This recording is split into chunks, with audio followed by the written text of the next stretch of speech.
7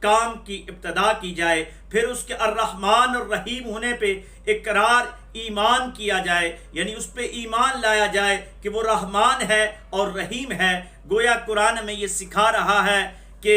دنیا کا جو نظام چل رہا ہے، دنیا کے اندر اللہ تبارک و تعالیٰ کی جو رحمان اور رحیم کی صفت ہے، یہ سب سے زیادہ حاوی ہے کہ اللہ تبارک و تعالیٰ رحمان بن کے اس مخلوق کو پالنے والا ہے، ہر مخلوق کو پالتا ہے، جو اس پہ ایمان لاتی ہے اس کو بھی پالتا ہے، جو اس پہ ایمان نہیں لاتی اس کو بھی پالتا ہے، اپنوں کو بھی پالتا ہے، بیگانوں کو بھی پالتا ہے۔ اور رحیم کے لفظ کے ساتھ اللہ تبارک و تعالیٰ نے اپنی رحمت خاصہ کو محسوس کر دیا ہے۔ الرحمن الرحیم کے بعد اللہ تبارک و تعالی مسلمانوں کو یہ پیغام دیتے ہیں کہ مالک یوم الدین، یعنی قیامت کے روز کا جو مالک ہے وہ اللہ تبارک و تعالی ہے۔ اور اللہ تبارک و تعالی قرآن مجید کی ابتدا میں یہ پیغام دے رہے ہیں کہ لوگوں، دنیا میں کوئی بھی کام کرو تو قیامت کا تصور ضرور رکھنا کہ جزا و سزا کا ایک دن آئے گا جس کو ڈے آف ججمنٹ کہا جاتا ہے۔ قیامت کا دن ضرور آئے گا اور اس دن آپ سے اچھے اور برے اعمال کے بارے میں پوچھا جائے گا۔ تو اس لیے دنیا میں رہتے ہوئے کوئی بھی کام کرو، کوئی بھی نظریات پھیلاؤ، کوئی بھی نظام اپناؤ، کوئی بھی سائنسی تحقیق کرو، کوئی بھی ریسرچ کرو، تو ایک بات یاد رکھنا کہ قیامت آنی ہے اور قیامت کے دن رب العالمین آپ سے ضرور پوچھے گا۔ تو مختصر ہم یہ کہہ سکتے ہیں کہ اللہ تبارک و تعالیٰ نے مالک یوم الدین میں یہ کہا کہ جو لوگ پازیٹیو کام کریں گے دنیا میں و آخرت میں ان کو ڈے آف ججمنٹ میں ان کو انعام دیا جائے گا، ان کو ابدی زندگی میں جنت کی بشارت عطا ہو جائے گی۔ اور جو دنیا میں نیگیٹو کام کریں گے، برے کام کریں گے، برے نظریات رکھیں گے، دنیا میں امن و امان کو برباد کر کے رکھ دیں گے، ظلم کا ساتھ دیں گے، ظالم بنیں گے، تو قیامت کے دن ان کا عذاب ہوگا۔ اور پھر اللہ تبارک و تعالیٰ فرماتے ہیں کہ مالک یوم الدین کے بعد ایاک نعبد و ایاک نستعین، کہ ہر حال میں میری عبادت کرنا اور مجھ ہی سے مدد مانگنا، کیونکہ قیامت کے دن کا وہی سامنا کرے گا جس کے ساتھ میری مدد ہوگی، جو میرے آگے جھکے گا۔ اگر کسی اور کی عبادت کرو گے، کسی اور کی بندگی کرو گے، کسی اور کے ساتھ مدد کا رشتہ قائم کرو گے، تو آپ کبھی بھی کامیاب نہیں ہو سکتے۔ آپ اس بات کو مکمل طور پہ پلے باندھ لیں کہ عبادت کرنے والی، جو عبادت کے لائق جو ذات ہے، جس کو سجدہ کیا جا سکتا ہے، وہ ایک رب العالمین کی ذات ہے۔ اور حقیقی مدد دینے والی جو ذات ہے وہ بھی ہمارے رب کی ذات ہے، ہمارے اللہ کی ذات ہے۔ حقیقی طور پہ مدد کرنے والا وہی ہے، یعنی ایاک نعبد و ایاک نستعین، ہر حال میں بندے تو اللہ کی عبادت کر اور اللہ سے مدد مانگ۔ اور پھر آگے فرمایا کہ اہدنا الصراط المستقیم، اس میں بڑا عارفانہ ترجمہ کیا ہے امام احمد رضا خان رحمۃ اللہ علیہ نے۔ آپ فرماتے ہیں کہ اہدنا الصراط المستقیم، کہ اے اللہ میں صراط مستقیم پہ چلا۔ صراط مستقیم پر اللہ کہتا ہے کہ مجھ ہی سے دعا مانگنا، کہ میں ہی ہوں جو تمہیں سیدھے راستے پہ چلاؤں گا، کوئی کسی اور کی مدد طلب نہ کرنا، کیونکہ اگر میری مدد ساتھ نہ ہو تو تم سیدھے راستے پہ نہ چل سکو گے، نہ سیدھا راستہ دیکھ سکو گے۔ پھر آگے اللہ فرماتا ہے کہ یوں مانگو صراط الذین انعمت علیہم، کہ ان لوگوں کا راستہ جن پہ تو نے اپنا انعام کیا، کیونکہ انعام والے لوگوں کا راستہ جو ہے وہی صراط مستقیم والا راستہ ہے۔ تو انعام والے کون سے لوگ ہیں؟ وہ نبیین ہیں، وہ شہداء ہیں، وہ صالحین ہیں، وہ صحاب ہیں، یعنی جو لوگ بھی امت کے مشاہیر گزرے ہیں وہ سارے انعمتا کی صفت میں آتے ہیں۔ اللہ فرماتا ہے کہ پیروی ان لوگوں کی کرنا، لیکن یہ مانگنا کہ ان لوگوں کا راستہ جن پہ تو نے ہدایت کی۔